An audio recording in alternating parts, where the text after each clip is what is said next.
Madame, Monsieur, bonsoir et bienvenue dans ce nouveau numéro de votre magazine Tac au Tac qui reçoit pour vous ce soir Monsieur Nicolas Lenga. Il est secrétaire général adjoint du parti politique Envol, parti cher à Deli Sesanga. Monsieur Nicolas, bonjour, bonsoir, bienvenue dans Tac au Tac magazine. Comment allez-vous?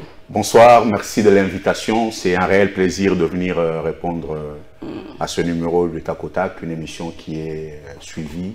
Et c'est un réel plaisir. Je vais bien, le parti Envol également va bien. Notre leader, le président Deli Sesanga, se porte à merveille. Et nous sommes heureux de venir discuter Congo avec vous. Oui, comment se porte d'abord votre parti politique Envol? On ne sent pas, est-ce qu'il y a des activités ou comment? Écoutez, le parti se porte... Depuis que vous avez quitté l'Union Sacrée, on ne sent plus le parti.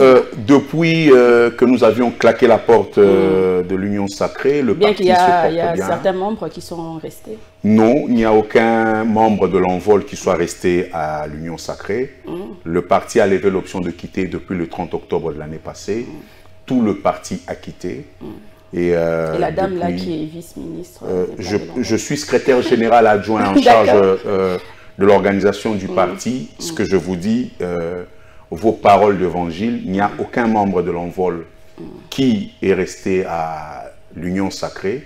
L'Envol a quitté l'Union Sacrée dans toute son effectivité. Et nous continuons notre bonhomme de chemin. L'implantation se poursuit dans les 26 provinces. La redynamisation du parti également, les activités. Vous affectez déjà des armes pour les élections. Hein, vous savez, à la création de l'Envol en 2011, nous avions été aux élections. En 2018 aussi. Et nous le serons en 2023. C'est-à-dire que nous sommes un parti politique qui aura élection, bien sûr. Il faut absolument qu'il y ait élection en 2023. C'est une échéance constitutionnelle et il n'y a pas de raison pour pas qu'il y ait élection. Nous exigeons ces élections, nous sommes prêts pour ces élections et les électeurs qui sont des Congolais sont prêts à en découdre avec ce régime de la honte. Ce régime de la honte. Alors, il y a un nouveau opposant qui est venu à la maison. Hein. Il s'agit de Jean-Marc Kabound. Je ne sais pas comment vous l'avez accueilli. Vous avez suivi sa sortie médiatique. Comment avez-vous trouvé? Écoutez... En parlant des élections, Kabound a dit qu'il y a un glissement qui se prépare de 2 ans. Non, moi je suis quelqu'un... Il a dénoncé beaucoup de choses. Je suis quelqu'un de plutôt froid dans mes réactions.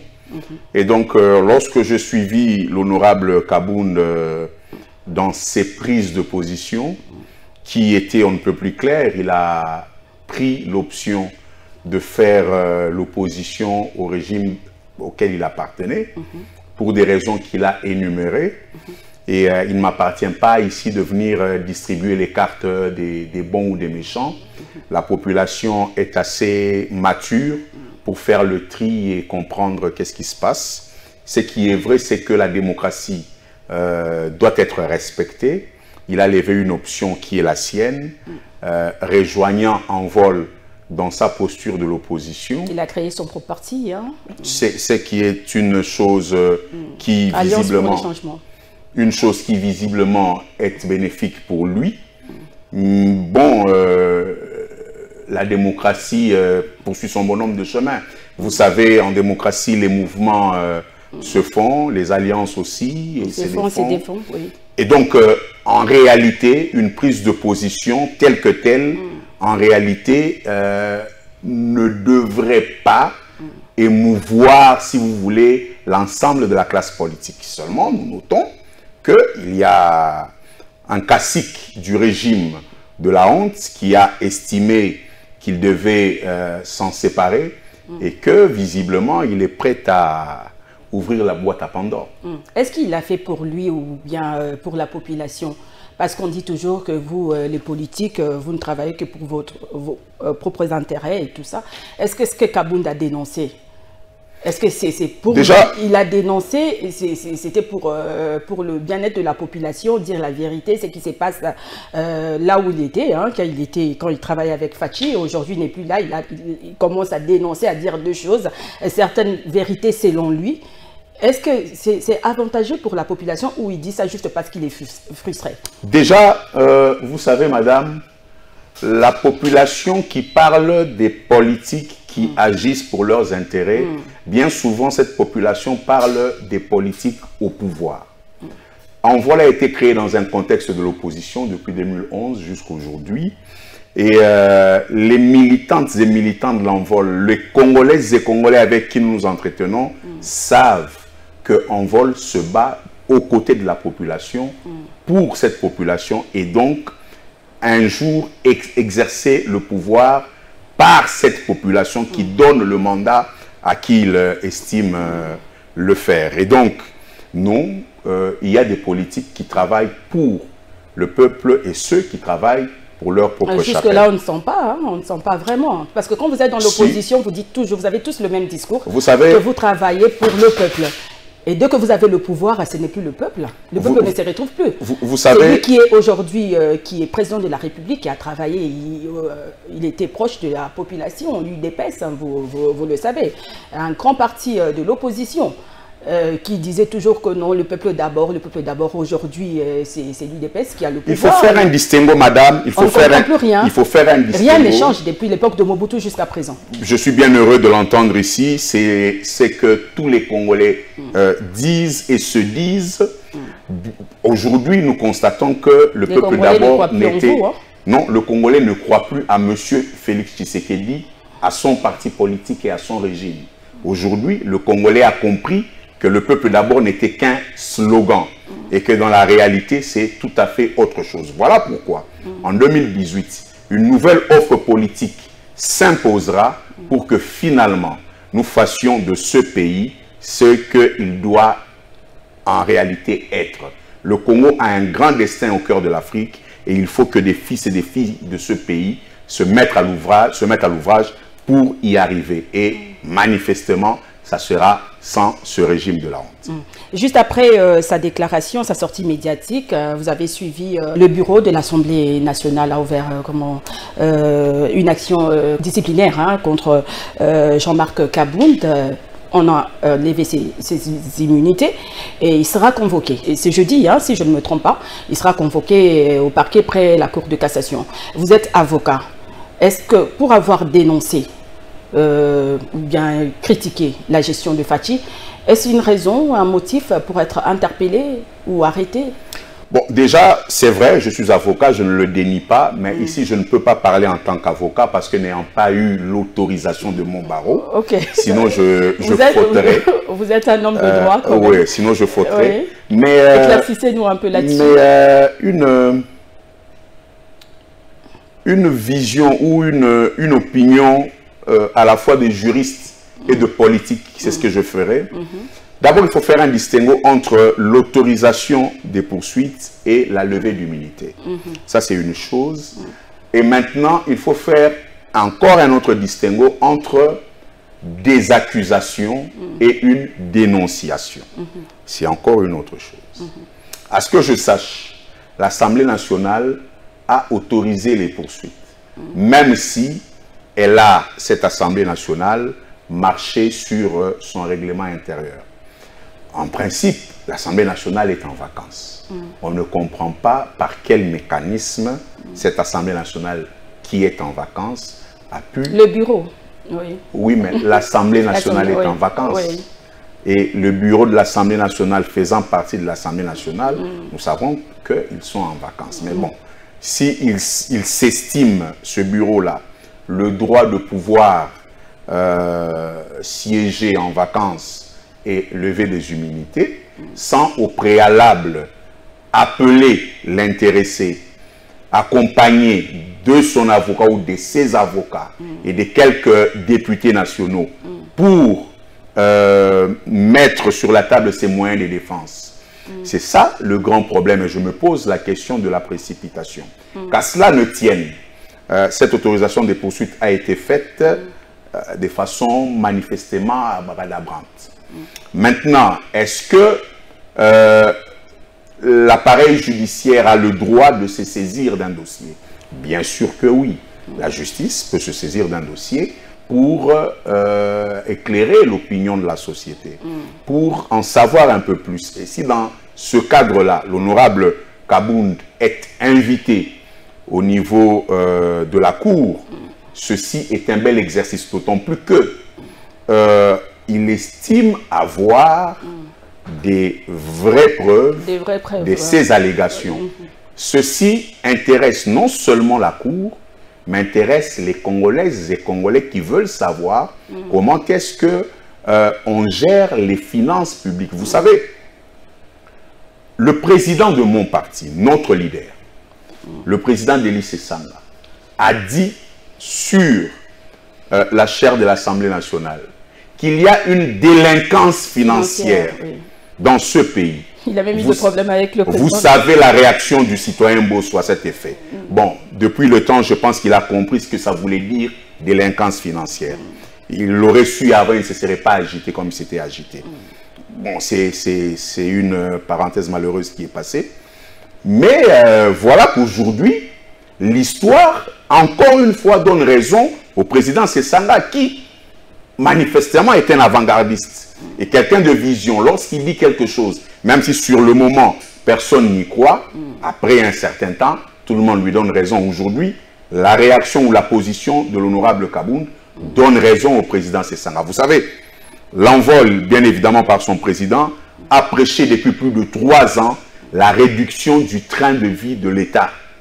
Ceci pour construire un État modeste mais efficace en vue de réaffecter les finances publiques à bon escient. Personne n'a écouté. Il a même donné une proposition. Il a dit, nous, Assemblée nationale, étant autorité budgétaire, nous devons prêcher par l'exemple. Que chaque député élu du peuple consente à ce que l'on réduise de moitié ses émoluments. Personne des députés ne l'a accepté. Il était le seul. Comme personne ne l'avait accepté, il a dit, bon, il va quand même prêcher par l'exemple. Voilà la question de savoir si on travaille pour le peuple ou pour ses intérêts. Vous vous souviendrez que toute l'année 2020, il a fait don de ses émoluments à l'équipe de riposte contre la Covid-19. C'est dire que c'est quelqu'un qui se bat non seulement pour les peuples, mais aux côtés de nos populations. Et donc, moi j'estime en Congolais froid, raisonnable, que l'honorable Kabound a le devoir de pouvoir mettre à la disposition du peuple congolais tous les éléments probants attestant de cette délinquance financière, mais aussi d'autres dérives. Surtout sur RFI, hein, il a fait des graves révélations quand même, que Fachi a envoyé beaucoup d'argent dans des paradis fiscaux. Il a même dit qu'il a plusieurs fois rappelé à l'ordre le président de la République. Il a quand même exagéré, vous ne trouvez pas? Bon, je n'ai pas le testeur de savoir comment ça se passait hein, dans leur cuisine interne. Je ne sais pas qui avait le droit de faire quoi là-dedans. Encore une fois, ceci nous témoigne. Il a dit beaucoup de choses. Hein. Ceci nous témoigne de la température avec laquelle s'est géré les choses de l'État. On ne sait pas comment ça se passait. Le fait est qu'il a fait des révélations et nous sommes tous curieux d'avoir toutes les preuves, bien au-delà de ce qu'il a dit. S'il n'a pas de preuves, il risque beaucoup. Ben vous savez, c'est à la personne qui allègue qui a le devoir d'apporter les preuves de ces allégations. C'est vrai qu'on dit une liberté d'expression, mais il faut quand même avoir un peu de retenue quand il s'agit du chef de l'État. Non, je ne pas. Non. Est-ce que c'est vraiment conduit en homme de droit? Non. Il ne faudrait pas ici mettre le chef de l'État sur un rôle d'intouchable. Le seul intouchable dans ce pays, c'est le peuple. Parce que c'est le peuple qui est souverain et qui demeure souverain, constitutionnellement.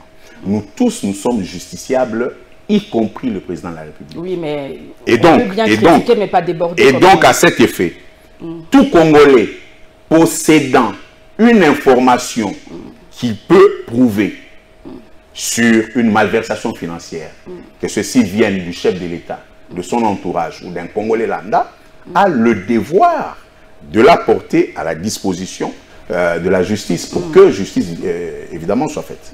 Et vous avez suivi juste après la réplique de Kabouya. qui a traité aussi Kaboun de tous les noms, que c'était lui le jouisseur. Comment vous avez trouvé sa sortie, sa communication? Bon, je suis quand même assez mal à l'aise de venir parler des personnes. C'est l'actualité, c'est ça.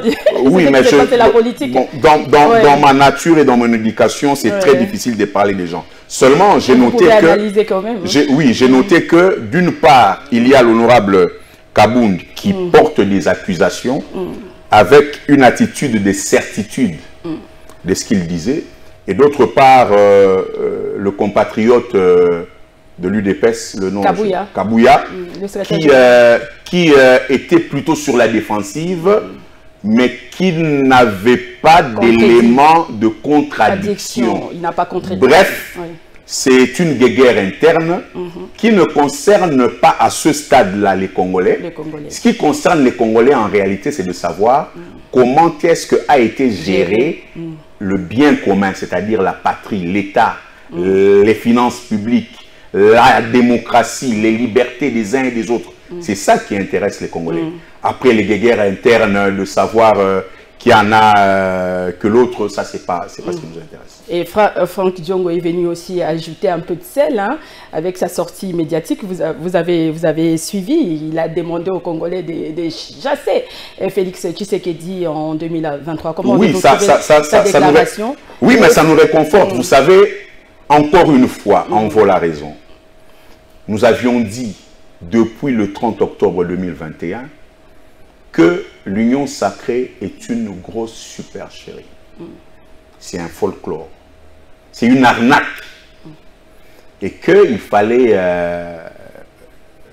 désavouer cette organisation. Nous avons pris la décision de la responsabilité. Nous sommes bien contents que d'autres puissent rejoindre la position de l'envol aujourd'hui. Alors, dans tout ça, qu'est-ce que les Congolais peuvent comprendre? C'est ça le plus important. Oui, qu'est-ce que les Congolais peuvent comprendre? Parce qu'on dit des politiciens congolais, s'ils sont dans l'opposition, c'est parce qu'ils sont frustrés, parce que peut-être Franck Diongo n'a pas été nommé, et c'est pourquoi il va raconter des histoires, parce qu'il n'y a pas longtemps, il a chanté Fachi, aujourd'hui, il va sortir des propos comme tel. Fachi n'a pas bien géré le pays. Non, vous savez, madame, lorsqu'on parle du Congo... De même avec Kaboun. Oui, lorsqu'on parle du Congo, personnellement, je parle du Congo avec beaucoup de respect et beaucoup d'égard. Il ne faudrait pas... Il paraît que vous faites une opposition de la déception. Pas du tout. Il y a un invité qui m'a dit ça. Il dit les opposants font une opposition de la déception. C'est la démonstration que je vais faire aujourd'hui. Oui, allez-y. C'est tout à fait ridicule et c'est même mesquin. C'est d'une niaiserie impossible que de conclure de cette façon. Vous savez que dans ce pays ici, M. Félix Tshisekedi a dit le changement c'est faillant.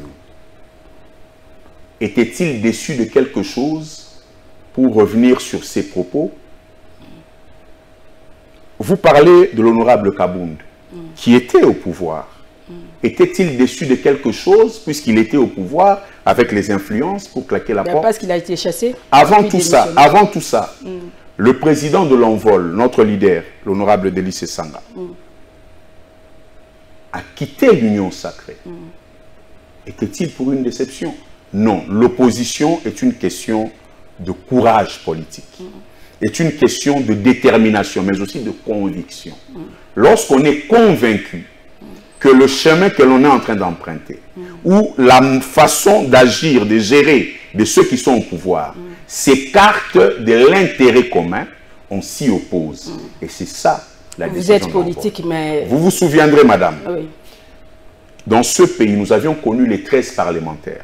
Parmi les 13, il y avait M. Étienne Tshisekedi, qui était membre du MPR, un de ténors, un chouchou de Mobutu. À un moment donné, ils ont estimé, ils étaient à 13, que Mobutu s'écartait de l'intérêt commun. Et ils ont pris une position d'opposition.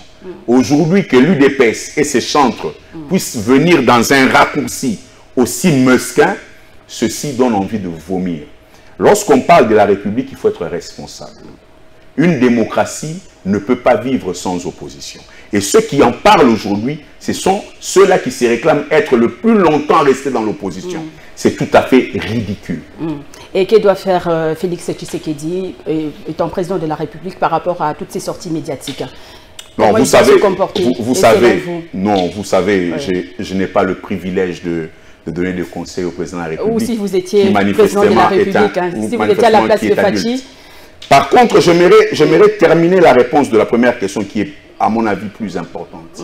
Qu'est-ce que le Congolais devrait retenir?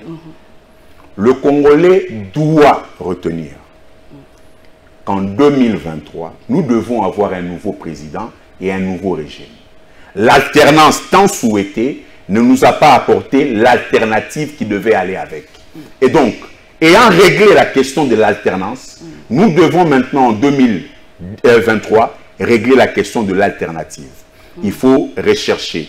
Et cette nouvelle offre politique, visiblement, se met en place pour donner aux Congolais, finalement, cette alternative qui pourrait faire démarrer ce pays une bonne fois. Pour tout ça, les Congolais doivent retenir. Mais il faut être aussi sincère. Les Congolais doivent retenir. Parce que vous dites ça, comme vous n'avez pas le pouvoir, vous dites que vous avez de beaux discours, mais après... Mais voilà pourquoi nous, à l'envol, on fait l'exercice de joindre... La population est fatiguée. Chez nous, à l'envol, on ne sait même pas qui voter en 2023. Non, non, le Congolais, il sait qui voter. En vol, on fait toujours l'exercice de joindre l'acte à la parole. Le président de notre parti, le président Sessanga, notre leader, a dit à ses collègues députés de réduire les émoluments de moitié pour donner l'exemple de la construction de cet État modeste. Et la loi électorale est passée comme ça. Je vais y arriver. Sur 500 députés, 499, y compris citoyens Bosso, ils ont dit non à cette proposition. Il était le seul à être prêt à donner la moitié de ces émoluments pour réaffecter. Lorsque les autres ont refusé, il a fait mieux. Il a donné la totalité de ces émoluments pour la riposte, chose qu'aucun député n'a fait. Donc nous joignons la parole à l'acte. Il ne faut pas dire que nous parlons juste pour parler. Nous y travaillons. Vous savez qu'aujourd'hui, le président de notre parti, notre leader, le président Sessanga, veut travailler pour le bien-être de la population du Grand Kasaï. Mais le gouverneur du Kasaï central met des bâtons dans les roues parce que des engins sont arrivés pour faire des routes, pour faire des forages au bénéfice de nos populations. Est-ce qu'un individu peut faire des routes? Bien sûr, pourquoi pas? Pourquoi pas? La constitution du pays ne nous les interdit pas. Et en tant que député, il en a le droit. Et c'est ce qu'il veut faire. Au-delà du droit, il en a le devoir. Et c'est ce devoir-là qu'il veut exercer. Malheureusement, jusque-là, le gouverneur n'entend pas la chose de cette façon. Nous espérons qu'il reviendra dans le bon sens. Donc, il faudrait que la population sache qu'il y a d'un côté les blablateurs et d'autre côté des vrais Congolais qui sont prêts à mouiller leur maillot pour l'intérêt de nos populations. Et si on vous donne le pouvoir aujourd'hui, vous allez faire mieux. Bien entendu, déjà aujourd'hui, le président de notre parti, notre leader, le président Sessanga, c'est le député le plus prolifique en termes de production de lois au sein de l'Assemblée nationale depuis 1960 à nos jours. Donc, c'est quelqu'un qui produit des lois pour l'intérêt de la population. Et une fois le pouvoir d'exercer viendra, j'espère qu'il arrivera finalement, et nous le ferons à divers échelons. Pour bien faire pour la République, on n'a pas forcément besoin d'être au sommet. Et ça, je pense que... on n'a pas besoin d'être président de la République ou député national. Je pense qu'aujourd'hui, nos frères de l'UDPS l'ont compris. Le président Tshisekedi, lorsqu'il prend le pouvoir, il promet à la nation que d'ici la fin de son mandat, donc d'ici 2023, il fera de la RDC l'Allemagne d'Afrique. J'aimerais que lui prenne ses responsabilités et venir dire aux Congolais qu'il n'a pas dit la vérité. Il a dit aux Congolais qu'il irait installer l'état-major général de l'armée et que lui-même journerait. Il ne l'a pas fait. J'aimerais qu'il dise à la population qu'il n'a pas dit la vérité. Il a dit à la population, le premier jour de son mandat, il fermerait tous les cachots de l'ANER et les cachots connexes. J'aimerais qu'il dise à la population qu'il n'a pas dit la vérité. Et donc, un père de famille qui n'est pas capable de respecter ses promesses, est un père de famille. Il y a Jimmy Kitenge même qui a été interpellé, hein, qui a n'a pas été respectée. Voilà encore un autre cas il faut qu'on se le dise, hein, parce que le chef de l'État avait promis aussi de changer, d'améliorer la qualité de nos services. Voilà encore un autre cas de forfaiture. Il a promis à la presse que la presse serait véritablement le quatrième pouvoir et qu'il serait indépendant. Et il y a des arrestations de journalistes qui sont inquiétés, à temps et à contre-temps. Ça, il devrait dire à la population qu'il n'a pas dit. Peut-être que ce n'est pas lui qui s'est plaint, c'est peut-être son entourage. Vous savez, madame, moi je suis un père de famille. Oui. Lorsque mon enfant n'a pas bien travaillé à l'école ou il est indiscipliné à l'école et que je suis convoqué, je ne rejette pas la faute à l'enfant ni à sa maman. J'assume en tant que père. C'est ça être responsable. En tant que responsable, oui. Un leader qui rejette la faute aux autres n'est pas un leader. Heureusement que la population a compris deux choses. La première des choses, c'est que M. Tshisekedi n'écoute pas. La deuxième chose, c'est qu'en 2023, nous aurons un nouveau président. Pourquoi il n'écoute pas? Nous lui avons dit... Ce n'est pas dit le contraire. Hein? Je serais surpris que Fachi soit élu président. Bon. Monseigneur Paul l'a dit. Bon, il a prêché pour sa propre chapelle, encore que... c'est le garde Mende, non, n'est-ce pas? Oui, oui. Mais Mende a chanté toute sa vie pour Kabila. Aujourd'hui, il veut chanter pour Félix. Demain, il chantera pour un autre. Vous savez, bon, la population... L'inconstance et la responsabilité de la politique. Il y a des personnes qui sont dans la constance derrière les gens. La politique est dynamique, très dynamique. Non, ça, ce n'est pas un dynamisme. Il y a des personnes qui sont constantes derrière les gens. Ce qu'on appelle généralement à Kinshasa les Sankara. Les fanatiques. Et il y a des personnes, non, il y a une différence entre fanatiques et Sankara. Les Djalelolistes. Voilà. Et il y a ceux qui sont constants derrière des idéaux, des visions, des convictions. Et nous faisons partie de cette catégorie. De ceux qui sont constants derrière leurs idéaux, leurs visions, leurs convictions. Mais nous respectons ceux qui sont derrière les personnes, surtout que si ces personnes sont au pouvoir. Surtout que ces jours-ci, à Kinshasa, nous voyons les politiques. Nous sommes toujours dans des combats là contre les uns des autres, tout ça. On ne parle pas nation, on ne parle pas des idéaux, comme vous venez de dire tout à l'heure. C'est ça le vrai problème, madame. Individu, c'est ça le vrai problème. On a voulu wengetiser la classe politique. Tout a été wengetisé. Et nous, en vol, bien heureusement, nous faisons chemin à part par rapport à ce lot-là. Nous ne venons pas parler des gens. Nous ne venons pas derrière les personnes. Nous avons une conviction, nous avons une idée. Nous savons où est-ce que nous voulons mener le Congo et ce Congolais. Et nous restons fidèles à cette direction. Vous restez Ceux fidèles. qui veulent aller derrière les personnes, ok, on nous signale déjà là que nous sommes arrivés à la fin, mais rapidement, nous allons quand même aborder cette question sécuritaire par rapport à ce qui se passe dans la partie est du pays. Vous le savez, il y a ébullition à Beni, à Goma également, ça chauffe. Comment avez-vous trouvé les manifestations contre la MONUSCO? Le porte-parole du gouvernement, Patrick Mouyaya, a indiqué qu'il y a 15 morts déjà et 60 blessés. D'abord, la population n'est jour que sur les départs de la MONUSCO. D'abord, je suis très indigné qu'il y ait des morts dans des manifestations totalement démocratiques. Ce n'est pas cet état de droit que l'on nous a promis. Et il faudrait bien que l'on fasse la lumière et établir les responsabilités autour de ces morts. Ce qui est à dire est que c'est tout à fait déplorable. Vous savez, c'est vrai, la MONUSCO visiblement ne remplit pas sa mission. Et la population a le droit de manifester. Mais est-ce qu'il est opportun en ce moment que la MONUSCO fasse ses bagages pour laisser la place à qui? À une force interrégionale. Nous savons que dans cette force... Ça doit arriver d'ailleurs, la force... Et dans cette force, il y a manifestement des pays qui nous ont d'une manière ou d'une autre agressés et pillés. Il faudrait bien y réfléchir. Mais le plus important en ce moment, c'est que le gouvernement prenne ses responsabilités et nous dise qu'est-ce qui s'est passé pour que dans une manifestation pacifique et démocratique, il y ait des morts. Qui a tué nos populations? Qu'est-ce qui s'est passé?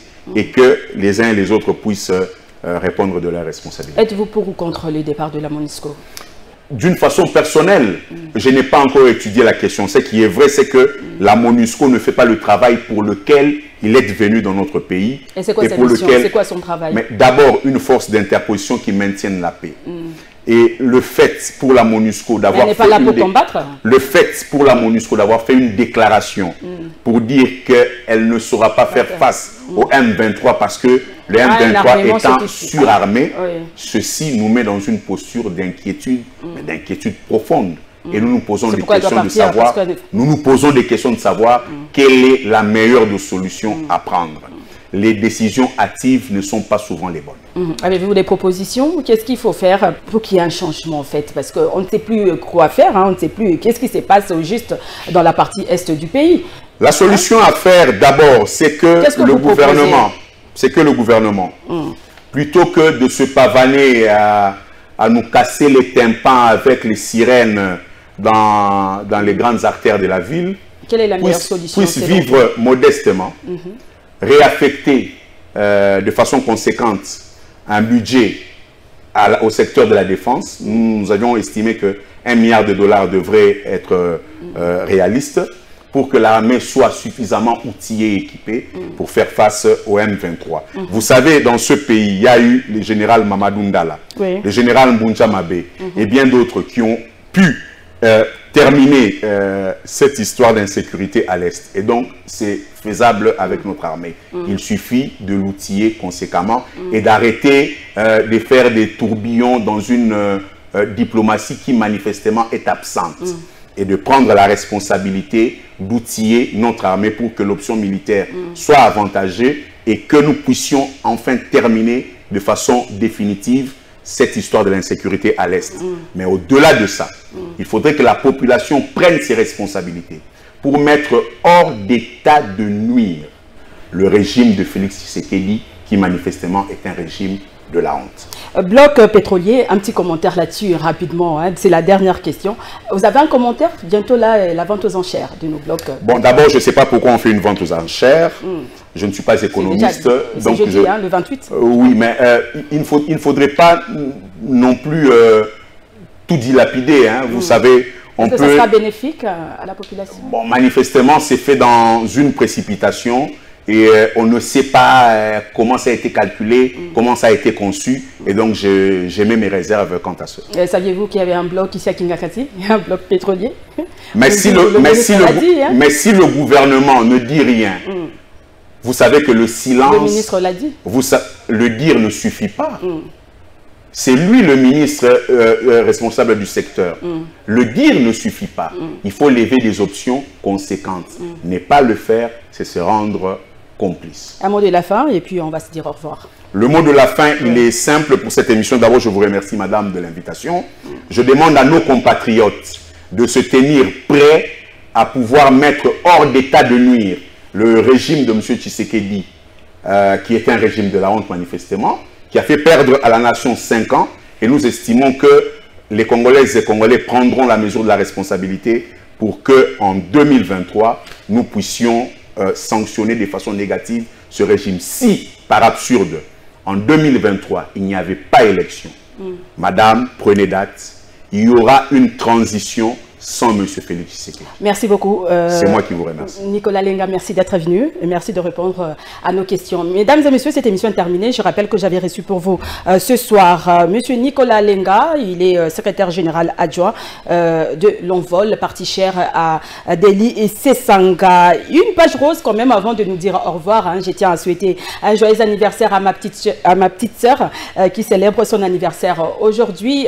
Délice Bolongola. Un joyeux anniversaire également à Arnold Massamba, un grand réalisateur qui travaille à Perfect Télévision. Joyeux anniversaire à toi, que Dieu te bénisse, Arnold Massamba. Et un petit coucou à un monsieur qui me suit régulièrement, monsieur Feli Echidibi Lukonga.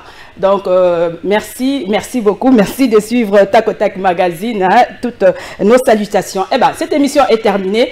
Merci à Clovis Odinga, Papi Mandeke, Francis Béa. Merci à ma chaîne partenaire Perfect Télévision. Merci à tous de l'avoir suivi. Au revoir. Et surtout, n'oubliez pas de vous abonner massivement sur ma chaîne YouTube Pocho TV officielle. Au revoir et à très bientôt.